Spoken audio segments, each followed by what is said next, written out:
오늘 함께 나누실 하나님의 말씀은 에스겔 36장 32절부터 38절까지의 말씀입니다. 에스겔 36장 32절부터 38절까지의 말씀입니다. 한 마음으로 하나님의 말씀을 받도록 하겠습니다. 주 여호와의 말씀이니라. 내가 이렇게 행함은 너희를 위함이 아닌 줄을 너희가 알리라. 이스라엘 족속아, 너희 행위로 말미암아 부끄러워하지 말고 한탄할지어다. 주 여호와께서 이같이 말씀하셨느니라. 내가 너희를 모든 죄악에서 정결하게 하는 날에 성읍들에 사람이 거주하게 하며 황폐한 것이 건축되게 할 것인즉, 전에는 지나가는 자의 눈에 황폐하게 보이던 그 황폐한 땅이 장차 경작이 될지라. 사람이 이르기를 이 땅이 황폐하더니 이제는 에덴 동산같이 되었고 황량하고 적막하고 무너진 성읍들의 성벽과 주민이 있다 하리니, 너희 사방에 남은 이방 사람이 나 여호와가 무너진 것을 건축하며 황폐한 자리에 심은 줄을 알리라. 나 여호와가 말하였으니 이루리라. 주 여호와께서 이같이 말씀하셨느니라. 그래도 이스라엘 족속이 이같이 자기들에게 이루어 주기를 내게 구하여야 할지라. 내가 그들의 수요를 양떼같이 많아지게 하되 제사 드릴 양떼 곧 예루살렘이 정한 혈기의 양무리 같이 황폐한 성읍을 사람의 때로 채우리라. 그러한즉 그들이 나를 여호와인 줄 알리라 하셨느니라. 아멘. 하나님의 뜻과 사랑이 우리의 삶에 그리고 우리의 마음속에 가득하기를 간절히 소망합니다. 오늘 말씀을 읽다 보면 사람에게 가장 원하는 것, 내가 가장 바라는 것이 무엇일까, 아니 사람들이 가장 원하는 것이 무엇일까라는 생각을 많이 하게 됩니다. 그래서 황폐하다라는 단어가 말씀을 읽다 보면 떠오르죠. 이 단어의 뜻을 우리는 잘 알고 있습니다. 집과 토지, 살림 따위가 거칠어져서 못 쓰게 된다, 혹은 정신 따위가 거칠어져서 메말라 버렸다 라는 뜻을 가지고 있죠. 황폐해진 곳을 한번 보신 적이 있으신가요? 논과 밭이 황폐해졌다, 뉴스를 통해서 땅이 메말라졌다, 그런 뉴스를 본 적도 있고, 지역을 재개발하다 보면 사람들이 떠나간 지역이 굉장히 황폐해지는 것들을 보게 됩니다. 전에 교회에 있을 때 그 앞에 지역이 재개발 지역이었습니다. 그래서 사람이 하나도 없고 집들이 하나씩 무너져 가는데, 그 분위기가 어땠냐면 그것이 굉장히 황량하고 공포스러워지기 시작하면서 사람들이 빠져나가기 시작하면서 뭐라 그럴까요? 형사 영화라고 해야 될까요? 형사 드라마라고 해야 될까요? 막 범죄가 일어나는 그 드라마의 현장으로 그곳에서 촬영을 하곤 했습니다. 그래서 촬영차가 와서 이곳에 왜 있을까 했는데 얼마 지나지 않아서 그곳이 드라마에 나오더라고요. 황폐해졌다라는 뜻을 생각을 하다 보면 그런 모습들이 떠오르게 됩니다. 제가 예전에 이 근처 동네에 대한 기억이 있습니다. 어떤 기억인지 모르실 거예요. 20살 초반 중반쯤 됐을 때, 군대에서 갓 제대를 했을 때 아는 형이 아르바이트를 하러 가자라고 해서 알겠습니다. 그때 용돈이 한창 궁할 때잖아요. 알바를 하러 가자라고 해서 알겠습니다 하고 따라왔습니다. 그런데 재개발 지역이더라고요. 집들에서 사람이 빠져나가기 시작했고, 이제 아파트를 짓기 전에 아파트를 우리 회사에서 지어야겠습니다, 우리 회사에서 지어야겠습니다 라고 경쟁하고 있을 때였습니다. 사람들은 하나둘씩 빠져나간 동네였고, 그 동네를 저는 뛰어다니면서 알바를 하고 있었습니다. 아무도 없는 동네에서 이곳저곳을 뛰어다니면서 할 수 있는 게 뭐가 있었을까요? 우리 회사에서 아파트를 짓게 해주세요 하면서 벽지를 붙이고, 다른 회사에서 붙인 벽지는 띄어서 도망가는 아르바이트였습니다. 서로 회사마다 이렇게 황폐한 땅을 우리가 더 아름답게 만들겠습니다 라고 약속하는 아르바이트죠. 대신 최고의 단점은 다른 회사 사람에게 잡히면 안 된다는 겁니다. 잡히면 혼나고 어쩔 때는 싸움이 날 수도 있었기 때문이죠. 그래서 내가 황폐한 땅을 더 아름답게 만들겠습니다 라는 그 약속을 하는, 아니 저 회사는 그 황폐한 땅을 아름답게 만들지 못합니다 라고 뒷담화를 하는 아르바이트였습니다. 사람들은 그렇게 내가 가진 것, 아니 황폐해진 그 땅이 아름다워지기를 굉장히 바랍니다. 그런 전화도 받은 적이 있습니다. 가만히 교회에 앉아 있는데 전화가 와서 전화를 받았습니다. 보통 웬만한 전화들은 저희는 다 받아야 하기 때문에 전화를 받았죠. 요즘에는 이건 보험 전화입니다 라는 걸 좀 알려주기 때문에 덜 받기는 하지만, 제가 전화를 받았을 때 저에게 그렇게 이야기를 하셨습니다. 좋은 집이 있는데 하나 사시죠 라는 전화였죠. 어디에 아파트가 지어지고 있는데 이 아파트에 투자하면 굉장히 좋으실 것 같습니다 라는 전화였습니다. 그래서 제가 물어봤습니다. 제 전화번호는 어떻게 하셨나요? 라고 했더니 막 저에게 짜증을 내면서 말을 하고 끊으셨습니다. 잘 먹고 잘 살아라 하면서 끊으시더라고요. 너무 어이가 없어서 가만히 전화를 바라보고 있었는데, 사람들은 나의 재산이 불어나는 것, 황폐해진 땅이 아름다워지는 것, 내가 가진 것들이 더 좋아지는 것을 꿈꾸는 것 같습니다. 오늘 성경 말씀을 읽어 가다 보면 내가 가진 것이 어떻게 하면 아름다워질 것인가, 하나님께서 이곳에 복을 내리시면 내가 가진 것이 더 아름다워질 것이다 라는 꿈을 꾸는 것 같습니다. 아니, 에스겔이 오늘 너희가 가진 것들이 이렇게 아름다워질 것이다 라고 이야기해 주면서 사람들을 위로하는 말씀 같습니다. 왜 에스겔은 이런 말씀을 했을까라는 생각을 오늘 말씀을 읽으면서 하게 되었죠. 황폐함 속에서 하나님께서는 새 땅을 일구실 것이고, 황폐함 속에서 너희에게 은혜를 베푸실 것이고, 황폐함 속에서 너희를 사랑하실 것이다. 너희가 가진 것들이 더 아름다워질 것이고, 너희가 가진 꿈들이 이루어질 것이다 라고 이야기하는 것 같습니다.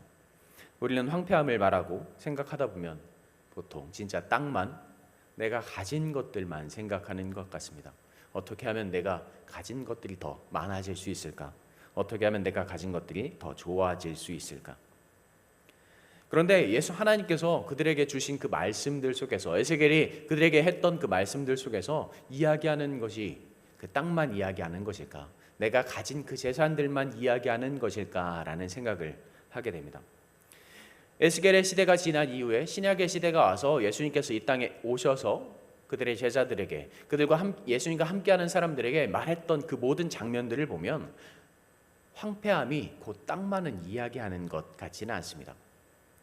황폐함을 이야기하실 때 그 땅이 경작되어서 아름답게 될 것이다, 30배, 60배, 100배의 결실을 맺을 것이다 말씀하실 때, 예수님께서 말씀하시는 것은 그 땅을 이야기하는 것이 아니라 그들의 마음을 이야기하십니다. 그들에게 주신 말씀을 통해서 너에게 이렇게 역사하실 것이다, 너에게 이렇게 큰 은혜를 베풀 것이다, 너희를 통해서 이렇게 큰 사랑을 경험하게 하실 것이다 라고 예수님께서 말씀하셨죠. 그리고 예수님을 통해서 그것을 경험했던 성경에서 대표적인 인물이 바로 사도 바울이라는 인물입니다. 그가 예수님을 통해서 하나님의 은혜를 경험하게 됐을 때, 성령님을 경험하게 됐고 하나님의 마음을 경험하게 됐을 때 그가 경험했던 그 은혜의 역사를 우리는 분명히 알고 있습니다. 아무런 지식이 없는 이에서 아무것도 가진 것이 없는 이의 입을 통해서, 이의 고백을 통해서, 이 베드로의 고백을 통해서 3,000명의 사람들이 하나님을 경험하게 됐다, 주님을 고백하게 됐다, 성령님을 경험하게 됐다라는 고백을 우리는 잘 알고 있죠. 어떻게 보면 아무것도 가진 것이 없는 사람, 우리가 봤을 때 황폐한 사람입니다. 아무것도 이룰 수 없는 사람이 하나님께서 가장 아름답게 사용하시는 사람이 되었다라는 것을 우리는 알고 있습니다. 내가 혹시라도 더 많은 것을 누릴 수 없을까? 내가 혹시라도 더 많은 것을 가질 수 없을까? 말씀을 읽어가면서도 하나님께서 우리에게 은혜의 말씀을 주실 때에도 내가 어떻게 하면 더 많은 것을, 좋은 것을 얻을 수 없을까라고 생각하는 것이 사람의 욕심인 것 같습니다. 오늘의 말씀을 읽어 나가면서도 그런 마음이, 그런 생각이 떠나지 않는 것이 솔직한 저의 마음인 것 같습니다. 저도 역시 그런 생각을 많이 하게 되는 것 같죠. 어떤 목사님들끼리 하시는 그 대화의 내용을 유튜브에서 이렇게 방송을 한 적이 있습니다. 아니, 목사님 한 분과 다른 세상 사람들이 대화를 하는 내용이었죠. 사람들은 그렇게 이야기합니다.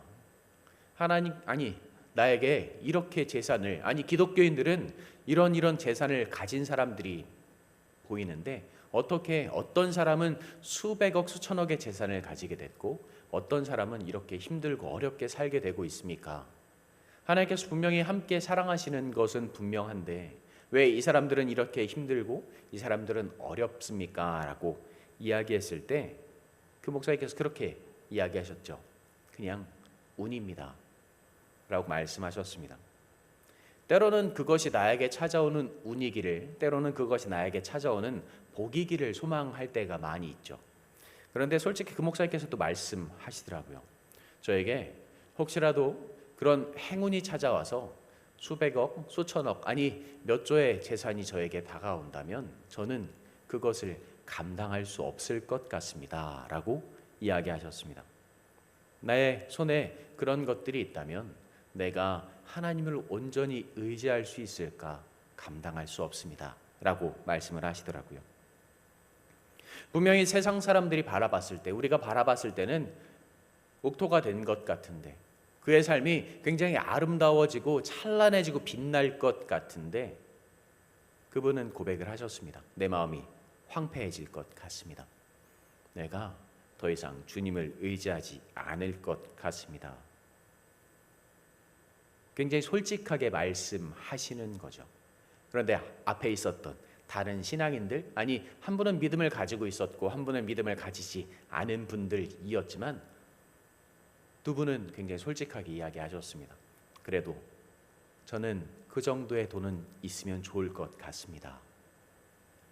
그만큼은 주시면 좋을 것 같습니다 라고 말씀하셨습니다. 믿음을 가지고 살아간다라고 하더라도 솔직히 그런 마음들이 없는 것은 아닌 것 같습니다. 제 마음속에도 그런 마음들이 종종, 아니 자주 드러나고 있거든요.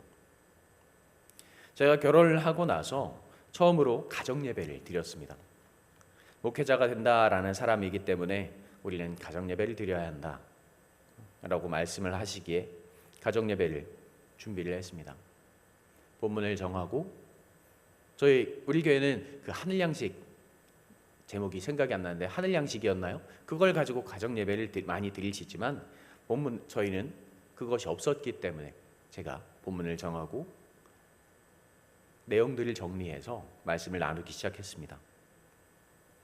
예수님께서 우리를 이렇게 사랑하셨습니다. 이렇게 힘들고 어려운 상황 속에서도 이런 은혜를 경험했습니다. 내가 세상적인 것들 꿈꾸는 것이 아니라 예수님께서 받은 사랑을 가지고 믿음으로 살아가야 합니다. 그런 내용들이었죠. 가장 기본적인, 기초적인 내용이었습니다. 예배가 다 끝나고 마지막으로 찬송가를 하나 부르고 기도를 하고 주기도문으로 예배를 마쳤죠. 어떻게 보면 기본적이고 그냥 은혜로운 예배로 마무리할 수 있었을 것 같습니다. 아니, 그러기를 소망했습니다. 그런데 일어나시면서 딱 한마디 하시더라고요. 그래도 살아가는데 돈은 필요합니다. 내가 아무리 하나님께 은혜를 받았다, 내가 아무리 하나님께 사랑을 받았다, 내가 아무리 하나님의 그 사랑하심을 경험했다, 나의 삶 속에 그런 은혜가 차고 넘친다라고 이야기하더라도 내 마음속에 무의식 중에, 아니 그것을 의식하고 있는 상황에도 내가 살아가는데 이 정도는 있어야 되지 않겠습니까? 내가 살아가는데 이만큼은 있어야 되지 않겠습니까? 아니, 저 사람이 나를 바라보는데 하나님께 복받은 사람이라면, 하나님의 은혜를 경험한 사람이라면 이 정도는 누려야 하지 않겠습니까? 라고 이야기하는 것이 우리의 모습이 아닐까라는 생각을 합니다.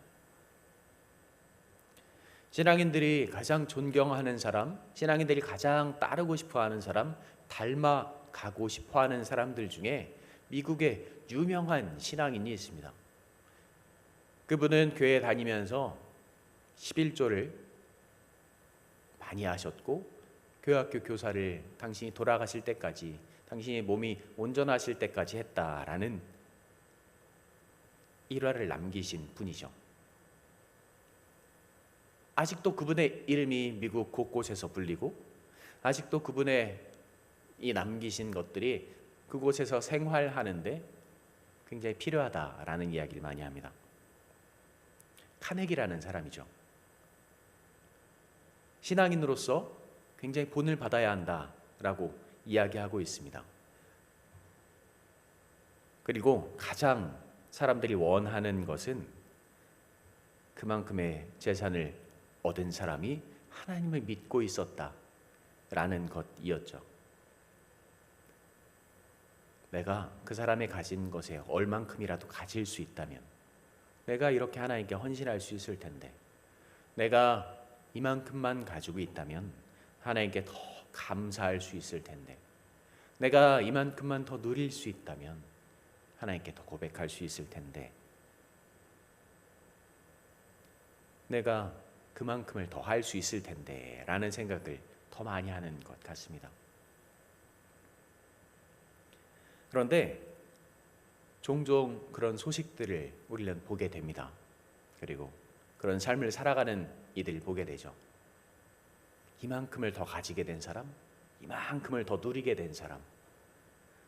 그런 소식들 중에서 가장 우리 귀에 많이 들리는 소식이 복권에 당첨됐다라는 소식입니다. 교회 다니는 사람도, 교회 다니지 않는 사람도 복권에 당첨되어서 그들이 너무 행복해졌다라는 소식을 꿈꾸곤 합니다. 그리고 복권을 사기도 하죠. 저도 어쩌다 한 번씩 사기도 합니다. 그때마다 사람들은 꿈꾸죠. 내가 1등이 되면 이것도 하고 이것도 하고, 하나님한테 11조도 드리고 건축금도 드려보고 선교금도 드려보고, 힘들어하고 있는 친구 교회에 가서 좀 도와줘도 보고 라는 생각들을 많이 합니다. 그런데 끝까지 행복했다라는 소식을 접한 적은 거의 없는 것 같습니다. 끝까지 행복했다라는 소식이 아니라 이렇게 살아가다가 더 힘들어졌다, 이렇게 살아가다가 모든 재산을 탕진했다라는 소식들이 더 많이 들려오는 것 같습니다. 그 중에서 어쩌다 한 번씩 끝까지 행복했다라는 소식을 접하게 된 것은 그 모든 것들을 기부하고 하나님의 품 안에서 하나님과 함께하면서 하나님의 말씀 안에서 살아갔다라는 소식들, 그리고 그들의 모습이 가장 행복했다라는 소식이었습니다. 우리에게 주시면 하나님의 은혜와 기쁨은 세상적인 기쁨이 아니라는 것을 분명히 알고 있습니다. 내가 세상적인 그 기쁨을 감당할 수 있다면 우리에게 분명히 그런 은혜를 주시고 기쁨을 주시겠죠. 그리고 우리는 그 기쁨을 감당하지 못해서 더 많이 나눌 것입니다. 열매가 더 많이 맺는 방법, 우리는 분명히 알고 있습니다. 지금 내 앞에 입에 넣지 않고 그 씨를 뿌리는 거죠. 그렇다면 그 유혹을 이긴다면 더 많은 열매를 가질 수 있을 것입니다. 어린 아이들에게 과자를 주면서 테스트를 하는 장면들이 있었습니다. 과자를 주면서 그렇게 이야기하는 거죠. 이 과자를 먹지 않고 기다리면 아빠가 다녀와서 더 많이 줄게 라고 이야기합니다. 대신 먹으면 너는 이것만 먹는 거야 라고 이야기하고 가죠. 아이들은 어떻게 할까요? 열의 9은 입에 집어넣습니다. 어쩌다 한 명 그것을 먹지 않고 기다리는 아이가 있죠. 그리고 그 아이에게 더 많은 선물이 도착을 하게 됩니다. 그 과자를 입에 넣었다고 그 과자를 더 이상 주지 않지는 않죠. 하지만 그 아이에게 알려주는 거죠. 네가 이렇게 기다릴 수 있다면, 참을 수 있다면. 때로는 다른 질문을 하기도 합니다. 과자를 하나를 주고 이거를 너의 친구와 나눠 먹는다면, 너의 친구에게 베풀 수 있다면 아빠가 더 많은 걸 줄게. 그때 아이는 어떻게 할까요? 집에 집어 넣습니다. 우리의 사람들과 비슷한 것 같습니다. 그 사랑을 나누고 베푸는 것이 굉장히 어려운 것 같습니다. 내 눈에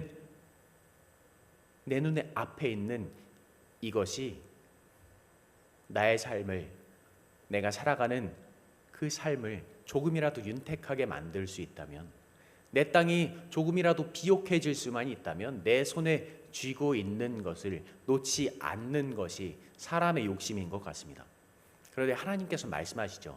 네 손에 있는 것을 놓고 사람들에게 베풀 수만 있다면 내가 너에게 더 많은 은혜를 경험하게 해줄게. 내가 너에게 더 많은 사랑을 경험하게 해줄게. 우리가 그런 사랑을 나눌 수 있는 사람이 되기를 간절히 소망합니다. 저도 그런 사랑을 나누기 위해서 솔직히 많이 노력을 하지만 쉽지는 않습니다. 제가 그런 걸 나눌 때마다 좀 이상한 일들이 일어나거든요. 예전에 광화문에 교보문고라고 서점이 있는 것을 아실 것입니다. 그때가 한창 추운 겨울이었습니다. 한창 추운 겨울에 할머니 한 분이 광화문 교보문고로 내려가는 그 계단 앞에서 앉아서 박스를 까들고 앉아서 구걸을 하고 계셨습니다. 마음이 아프잖아요. 지갑을 봤더니 현금이 거의 없었습니다. 1,000원짜리만 한 10몇 장 가득하더라고요. 지갑만 괜히 두껍고. 그래서 그 1,000원짜리를 다 그분에게 드리고 도망쳐 나왔습니다. 또 드릴 수 없는 것이 왠지 부끄럽더라고요. 다 드리고 도망쳐 나왔는데 마음은 왠지 생각보다 평안했습니다. 국밥이라도 하나 드셨을까? 그날 뉴스에 어떤 뉴스가 나왔는지 아시나요? 건달들이 할머니를 모시고 다니면서 지하철마다 내려드려서 돈을 걷고 다니나더라 라는 뉴스가 그날 나왔습니다.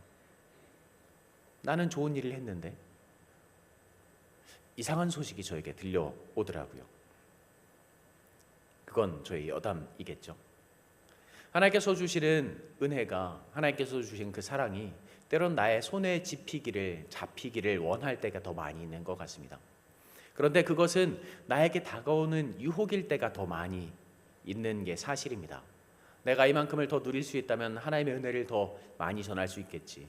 내가 이만큼을 더 가질 수 있다면 하나님의 사랑을 더 많이 보일 수 있겠지. 나의 삶이 더 옥토가 된다면 하나님의 그 모습을 나의 삶을 통해서 더 보일 수 있겠지. 내가 이만큼 더 자랑할 수 있겠지가 어느 순간 되어 버리는 것 같습니다.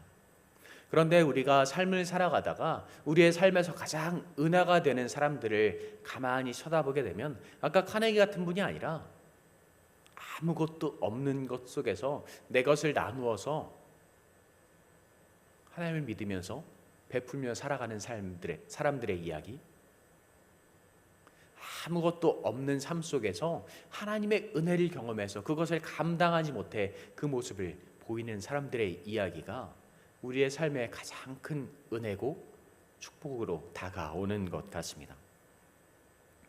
제가 예전에 말씀드렸던 철가방 우수씨라는 영화가 있습니다. 그 영화에서 그분은 장애를 가진 분이었고 초등학교도 제대로 나오지 못한 분입니다. 중국집 배달을 하면서 근근히 한 달에 최저임금이었죠. 그 시절에 한 120만 원 정도를 받으며 살아가던 분이었습니다. 그런데 당신이 경험했던 그 아픔을 아이들이 경험하지 않았으면 좋겠다라고 이야기하시면서 내가 진짜 필요할 때 쓸 수 있는 돈 한 20만 원만 남겨놓고 나머지는 모두 아이들을 위해서 기부하고 사용하셨던 분이죠. 그렇게 사랑하셨으면 왠지 더 좋은 일, 성공한 일, 때로는 큰 중국집을 차려서 더 아름답게 성공했다더라 라는 이야기로 마무리되면 좋겠는데 배달을 하다가 교통사고가 나서 돌아가셨다라는 이야기로 마무리가 됐습니다. 그런데 그분이 돌아가신 이후에 그분이 촬영했던 그 영상들이, 고백했던 그 고백들이 수많은 사람들의 마음을 움직였고 하나님 앞에 나와서 내가 부족했습니다. 내가 그 사랑을 나누지 못했습니다. 라는 고백을 하게 됐습니다. 그분이 했던 고백이 그겁니다. 하나님께서 주신 은혜를 내가 감당하지 못해서 내가 나와 같은 아픔을 겪는 아이들에게 하나님의 사랑을 나누기를 소망합니다. 라는 고백이었고 내가 누릴 것은 주신 이 말씀, 이 말씀을 읽을 수 있는 이 성경 하나면 충분합니다 라는 고백이었습니다. 우리의 입술에서 그런 고백이 있기를 간절히 소망합니다. 나에게 주신 은혜는 내가 가지고 있는 이 기쁜 마음, 감사한 마음이면 충분합니다. 내가 그 사랑을 나눌 수 있으면 충분합니다. 내가 그 사랑을 보일 수 있으면 충분합니다 라는 고백이길 간절히 소망합니다. 그런 고백을 가진 사람을 통해서 베드로가 일으켰던 그 기적처럼 수많은 사람들이 하나님을 닮아갈 것이고, 아까 조금 전에 말씀드렸던 그 배달을 하셨던 그 철가방 우수씨의 그 주인공 분들처럼 하나님의 사랑이 어느 순간 보여지고 전해질 것입니다. 우리의 모습이 그런 모습이기를, 우리의 마음이 그런 마음이기를 간절히 소망합니다. 나의 욕심을 손에 쥐는 것이 아니라 하나님의 은혜를 내 마음 속에 가득 품고 내 마음을 하나님께서 주시는 그 옥토로, 나의 삶을 하나님께서 보여주시는 그런 옥토로 만들어갈 수 있는, 오늘 에스겔이 고백하는 그런 말씀처럼 그렇게 아름다운 땅으로 에덴처럼 만들어 나갈 수 있는 우리가 되기를 간절히 소망합니다. 기도하겠습니다.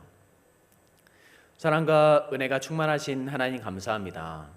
하나님의 사랑이 내 안에 있기를, 우리 안에 있기를 소망합니다. 때로는 나의 손에, 나의 삶에, 내가 살아가는 그곳에 은혜가 있기를, 축복이 있기를, 감사가 있기를 바랄 때가 많이 있습니다. 하지만 그 은혜, 그 축복, 그 감사는 나의 욕심임을 고백합니다. 내가 욕심 부리지 않고, 내가 나의 욕심으로 나의 삶을 가득 채우지 않고 주님의 은혜만, 주님의 사랑만 안고 살아갈 수 있도록 주께서 도와주시옵소서. 나의 마음을 옥토로 바꾸시고 나의 삶을 주님께서 경작하셔서 내가 살아가는 그곳이 하나님의 땅 에덴이 되게 하시고, 내가 살아가는 그곳이 하나님과 함께하는 은혜로운 땅이 되게 하여 주시옵소서.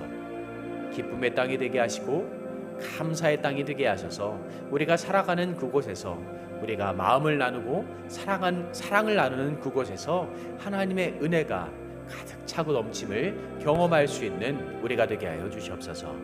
언제나 우리와 함께 하시며 우리의 손을 놓지 않으시고 우리에게 사랑한다 고백하시는 우리 구 주 예수님의 이름으로 기도합니다. 아멘.